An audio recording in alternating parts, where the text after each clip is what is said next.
Me, oh my, these drafts are a little crazy, guys. I know these two teams are pretty high level, but I didn't expect the draft to be like a complete 180 of what we've been seeing most of the teams kind of go out and display. And I think it's quite the mindfuck, honestly, that I've been seeing. There's so many layers to this type of draft, actually, and I just want to point out like the potential thought processes for both of these teams. And holy shit, like it's pretty. Honestly, I can only say interesting and like very unique the way they approach draft, completely differently than other teams, right? So basically, this is what drafting is all about, and the theme of this draft across these two teams was like the specific responses that were allowed only based on the context that every team gave at each stage of pick, right? I'll go into that. But overall, I think it was a close draft, but I think it was a really good draft, and that's what I wanted to mainly point out, right? I would say the bands, it's very stylistic depending on what each team wants to go for. I would say overall, though, they're nothing out of the ordinary at this point, right? Most teams are going to opt for this kind of these are a lot of the Z tier picks, let's put it that way.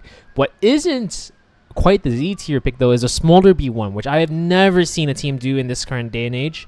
That champ is gone, but Gen G still think it's good. So clearly, they have some inherent value in like the 2.5 flex. I'll call it 2.5 because this could be a really soft flex into if let's say Weibo go for a Cassante on any point or a weak side top lane or any point. So why is this Poppy good? It is good. And the reason for that is because they see that it's a Smolder B1. So there's a general idea of the expectation of composition that Gen G are going to bring to the table if they have a Smolder opener, right? Whether they bring a mid, whether they bring an AD carry, which is the most unlikely probably, or whether they bring a top lane, right? It's going to be FTB. Weibo decide, okay, we can start off with a match, and they think Poppy opener is actually okay. If it were me, I would say it's just a touch too early, but you could argue that they take it themselves because they're both taking it away from Gen G, and they're opening up their own options to play their own version of front to back. They go Jackson 1-2. A lot of teams will just blind pick the Jax because they want to ensure top lane pressure, because that's basically the Jax champion identity at this point. And then they go for the Rumble, which is like pretty much as good as you can get for a team like Gen G. And so far, like both lanes are very responsive to each other. The only thing that I would consider not so much is the Maokai, and I think that's more of like a preference thing, right?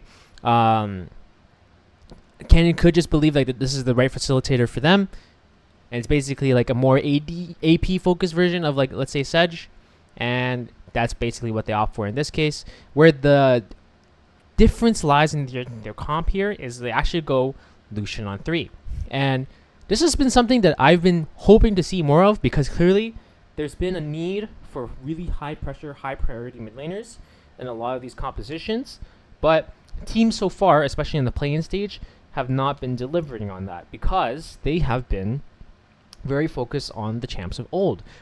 We saw a lot of Tristana when we really shouldn't have.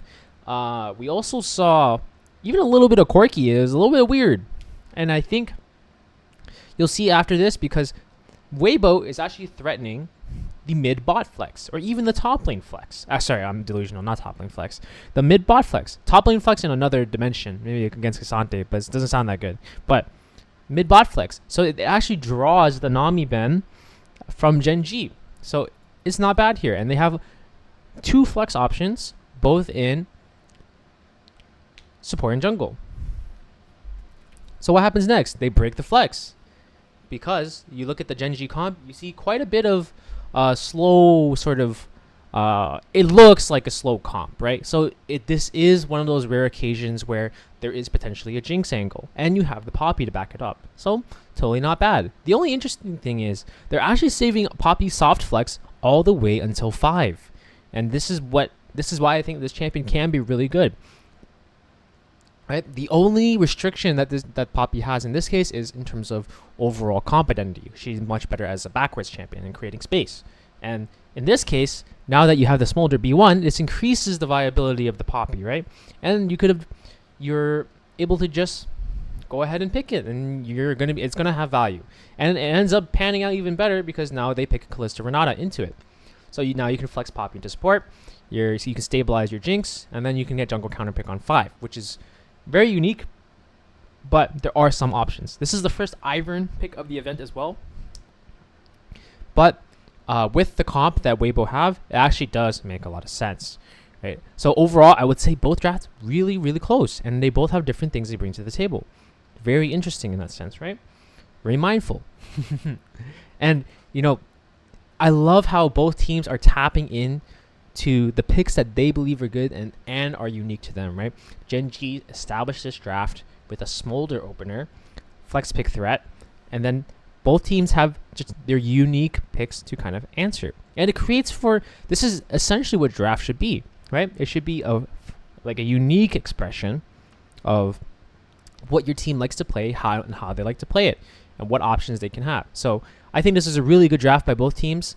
It did end up that Gen G ended up winning out in the end, but I don't necessarily think it was too much of a draft thing per se. It was overall pretty even for the most part.